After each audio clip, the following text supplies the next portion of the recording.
All right, so what we have today is goniometry. All right, so we're doing all the goniometry of the hip. We're going to start with hip flexion.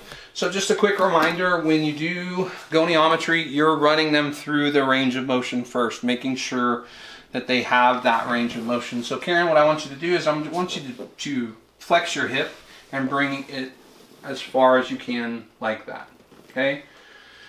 This is going to be a soft infield to it because usually the quads are going to hit the belly, basically. Sometimes you can get a firm infield here, but mostly. And so, can you do that for me? I'm going to have her do it just to see. Good. All right, so that's the action I'm going to have you do in just a little bit. So the bony landmarks we're looking for here are the greater trochanter, which is just your hip, right? And where your hip sticks out the most, that's the greater trochanter. So you kind of just have to feel around for it a little bit. Right there on her. And then the lateral epicondyle of the knee, if you'll follow along down the femur, and you'll feel it bump out right at the top of the knee joint where it kind of pops out, and that's where we're looking at right there. So I want to keep it on there, and then the proximal arm is going to be midline of the body. Okay, so Karen, can you go ahead and do that action for me? You want to watch for compensation here, that they're not rolling or turning.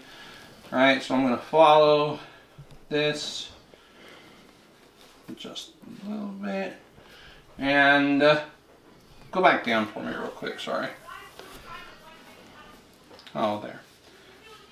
Okay, I didn't have a very good placement on her greater trochanter. So we're going to redo that, which is okay to do for you guys too, right? Good. Okay, go ahead and do it again. Good. So you can realign, make sure you're where you need to be, as long as your fulcrum isn't moving around a bunch.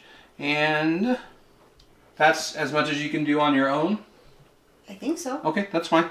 So she's looking at 120 degrees, which is normal range of motion. So if she wasn't there, I could passively take her further. You want to hold here and stabilize with your thumb here as you do that when you take them further, and she would be at 125 passive range of motion, and that's it. So greater trochanter, lateral epicondyle, midline of the body. Okay.